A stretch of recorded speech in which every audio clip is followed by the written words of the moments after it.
Subscribe to our channel and click on the bell icon for all the latest news and updates. Hello, welcome. This is Oneindia News and I am Akash. Australia will look to avenge their ODI series defeat as they get ready to face an upbeat Indian team in the 3-game T20 International Series. The first T20 International is scheduled to be played on October 7th at the GSCA International Stadium Complex at Ranchi. Shikhar Dhawan, who was on a leave for the ODI series, has returned for the T20 International Series. Fast bowler Ashish Nehra and wicketkeeper batsman Dinesh Karthik have also made a comeback into the squad. Ajinkya Rahane and Shardul Thakur are the ones who have been left out.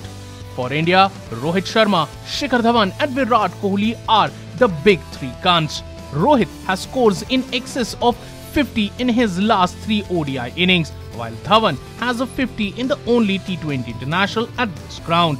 Kohli has 4 consecutive T20 International 50s and he will be in the linchpin for this Indian batting lineup. Kuldeep Yadav and Yuzvendra Chahal troubled the Aussies in the ODI and they are likely to trouble them in the T20s as well.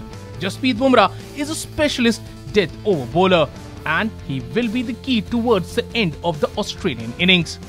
India have played 5 T20 internationals this year and have won 3 of them.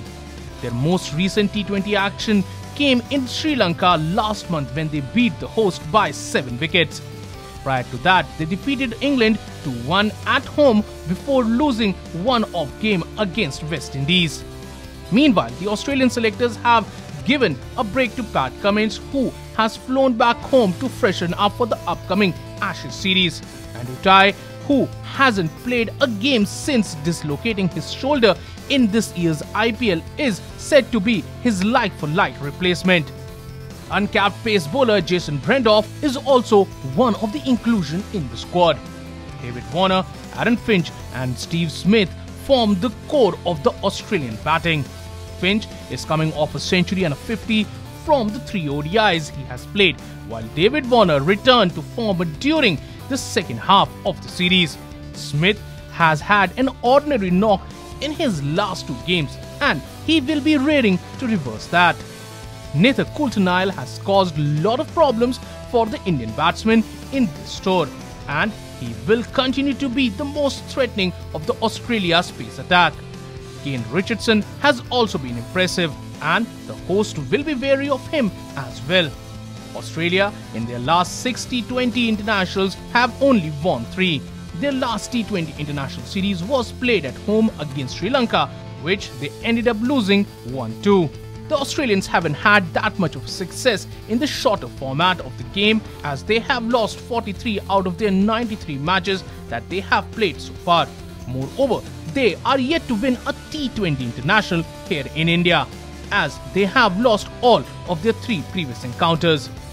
The tourists will also be wary of the fact that they have 6 consecutive defeats against India in T20 internationals. The Aussies are already low on confidence and to make the matter worse, they will be without Pat Cummins, the only other bowler who had really troubled the Indian batsmen aside Neither Coulter-Nile. Now, unlike Australia, India have retained the core of their ODI squad and the return of Shikhar Dhawan will bolster their batting even more.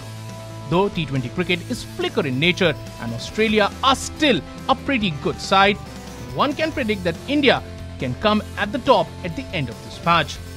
Now, as far as the wicket in Ranchi is concerned, it can be a bit slow at times, but it generally is a good surface to bat on. The venue has hosted just 1 T20 international so far.